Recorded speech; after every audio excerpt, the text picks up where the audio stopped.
Welcome, Dr. James Beckett, Sports Card Insights. It's an episode about how to set up your table or tables at a show. Ron and Rhett Palmer, one of the local dealer, father-son, that set up, and I frequent their tables. There are multiple tables, and I'm going to talk about how they set it up because I've spent time there, and just not trying to get any trade secrets out of them, but they seem to be enjoying themselves and doing well, so I thought it'd be worth sharing. Thanks sponsors, Topps Panini and Upper Deck, Heritage Auctions, Huggins & Scott Auctions, Mike Stadium Sports Cards, Burbank Sports Cards, ComC.com, Beckett Media, Beckett Grading, Beckett Authentication. So thanks Palmers, thanks listeners, here it is. Welcome, Dr. James Beckett, Sports Card Insights, here with the Palmers. They're one of my favorite tables. I can get stuck in front of their table, behind their table. They're very strategically located, and it's been very enjoyable for me. I find Rich Klein there some of the times too. But I thought this would be an interesting episode to find out, as they have worked together and they're pretty in sync, which again is a great testimony to a close-knit family. There's an art and a science to setting up your table, and I think these guys are doing it well. Ron and Rhett, welcome. We're going to talk about how you have iterated toward kind of best practices for setting up your table. Because, should I say this? It's working for me. I hope it's working for you. So welcome. How much preparation do you have, and how many tables do you need? How have you improved that over the years? First, before we get started, I wanted to thank you for having us on your podcast. And even more important than that, thank you for stopping by our table frequently. It's always great to have you there. I try to pay for your table. Maybe one of them, but I don't want to pay for all your table. Going back to some of your questions, if I miss any, let me know. We typically, depending on the size of the show, if it's a larger show, we'll have usually 6 to 8 front tables. And then we usually have 4 or 5 back tables. And the back tables are just additional cards for people to sit and go through that are typically our 10-cent quarter type cards. Just even the strategy of doing that, when people pass by, even if there's nobody in front of your table, which there typically are, there's some people behind your table. I think that draws attention. You guys, you're very front-facing, helping the customers. But to see that couple that's back there, it means somebody thinks there's some interesting stuff back there. Mm-hmm. And it got my attention. I thought, what's so special about that? So I went back there and checked it out.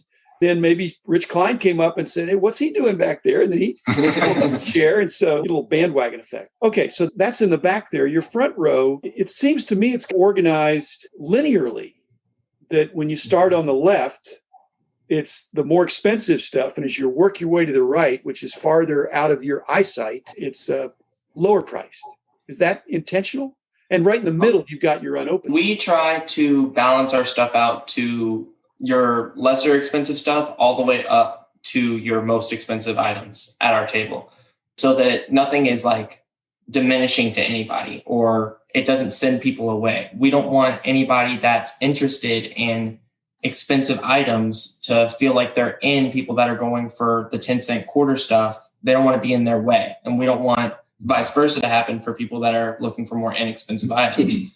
So we try to keep it just very linear and almost separated. The middle is still your $1, $3, $5. So it becomes a nice transition for anybody that ever wanted to venture on and see what is higher up or further. You're proving my point. I try not to go too far left with you guys. Everything is priced as marked, but the box is marked, and there's some discount if people buy a whole bunch, but that's pretty normal. But not all your wax unopened product is marked, I don't think, is it?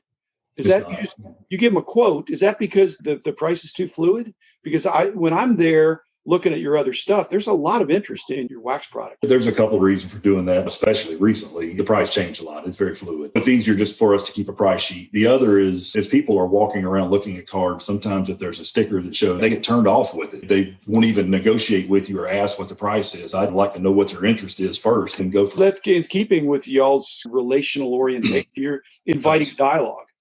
And that's one of the things I learned in another podcast, is that if somebody makes you a lowball offer, you have 2 choices. One is to say, get out of here, don't ever come back, or try to figure out why they're making a lowball offer. Right. Might be the lack of knowledge. Might be that they're just testing you.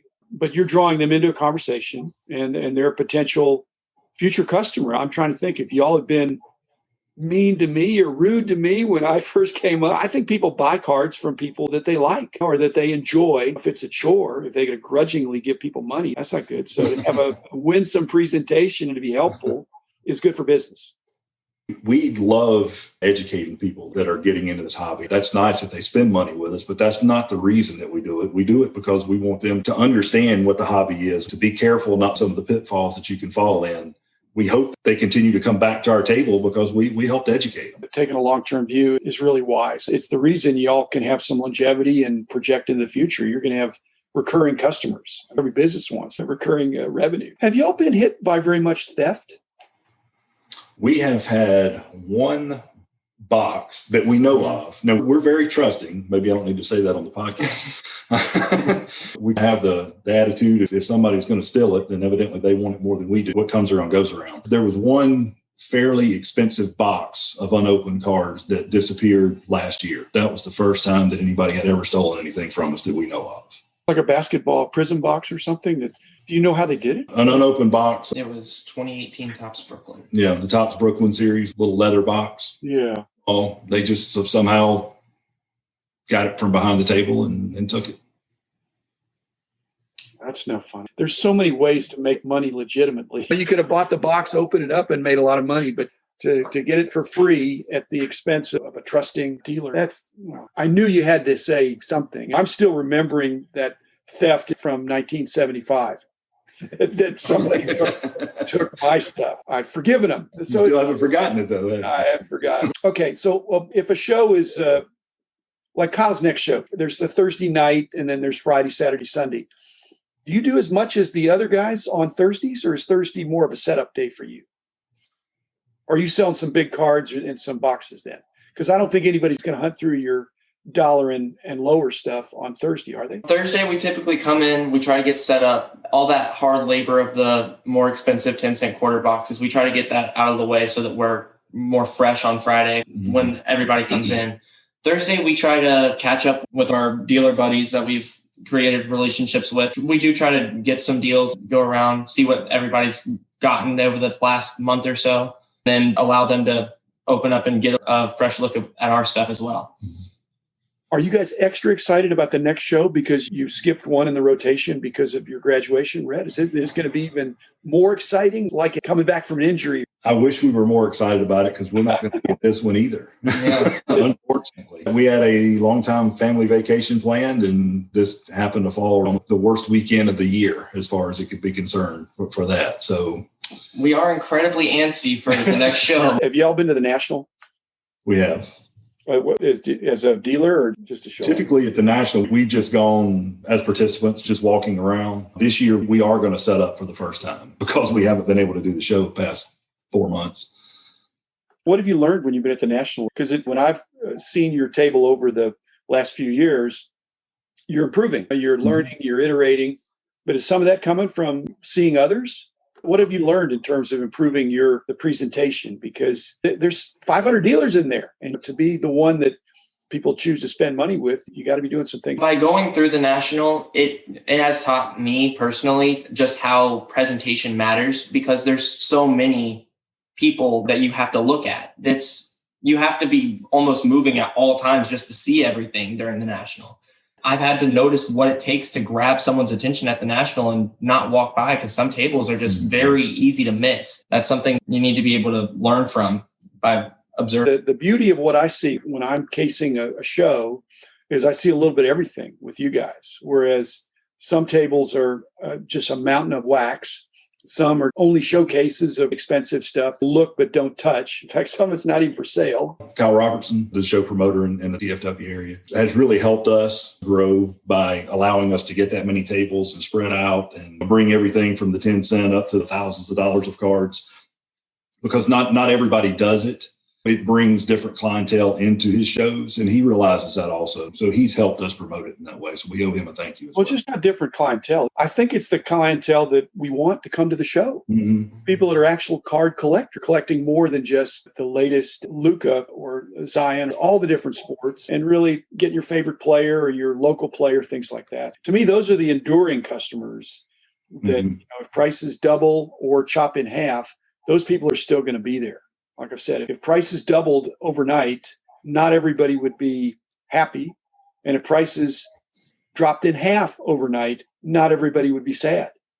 And I'm not sure it would affect your business that much. On the high end, I'm sure, but people are building collections. I visit with Kyle every once in a while, and it makes sense to him to make it a show that's really accessible and not make it difficult for people. He's dealer friendly, and I just hope the fire marshal doesn't show up there. Oh, they do. They do. So how many hours does it take you guys to load up or to break down? It's rather brutal to get stuff there and back with having our card room upstairs in the furthest corner of the house. That's a problem. It's a workout. It definitely keeps you in shape, but it typically takes us about how many hours would you say? To get everything down, to get it loaded up, it's a couple of hours. Do you have a van or a pickup? Truck, but depending on the show, sometimes we have to take 2 vehicles. Is this a general plea to anybody that's listening to try to lighten your load, or is it just to me personally? If I come home with a pickup truck full of stuff, I'm in trouble. I noticed that, Rhett, over the years, you put on more muscle.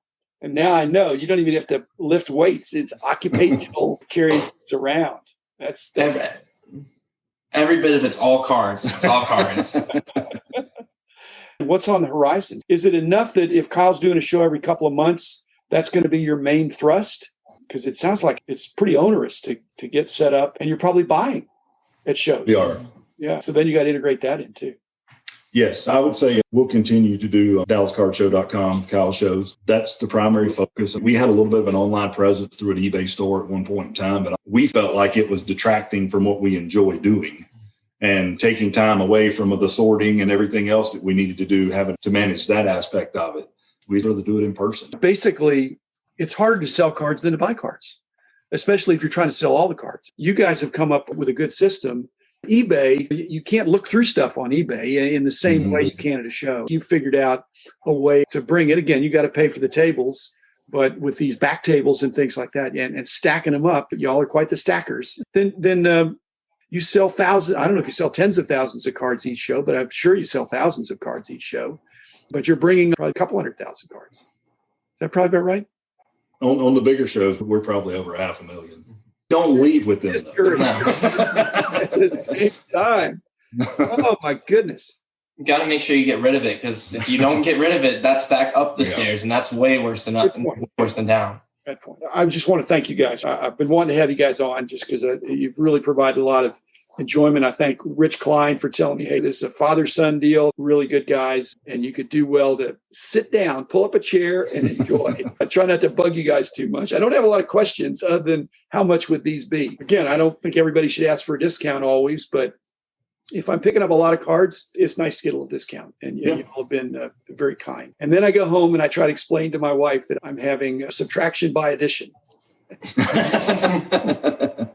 Somehow this is going to make it easier for me to sell some of the other cards I have. I have a whole pile of cards that I've gotten from you guys that were mistakes. I talked about 98%. You guys are 98% right in where you put it. I'm way less than 98% of when I buy stuff from y'all. I'm probably 70%. If I'd have taken my time at a lower price, it's just better to just, if in doubt, you take it. And Rich is the same way. We'll get back. Why did we buy that? Well, because we're in a hurry and wanted to look at all the cards. So thanks for providing that service. Like I said, you get aerobic points and weightlifting points. And Rhett, I hope it translates into a wonderful college experience or whatever you go on to do next, that you can take some of the lessons you've learned and the success you've had to be successful in this and other things. Because I think this is the greatest hobby in the world. It's also the greatest side gig in the world. Thanks, Ron. Thanks, Rhett. Good time. I'll see you at one of these next shows. Thank you. Thank you. Okay.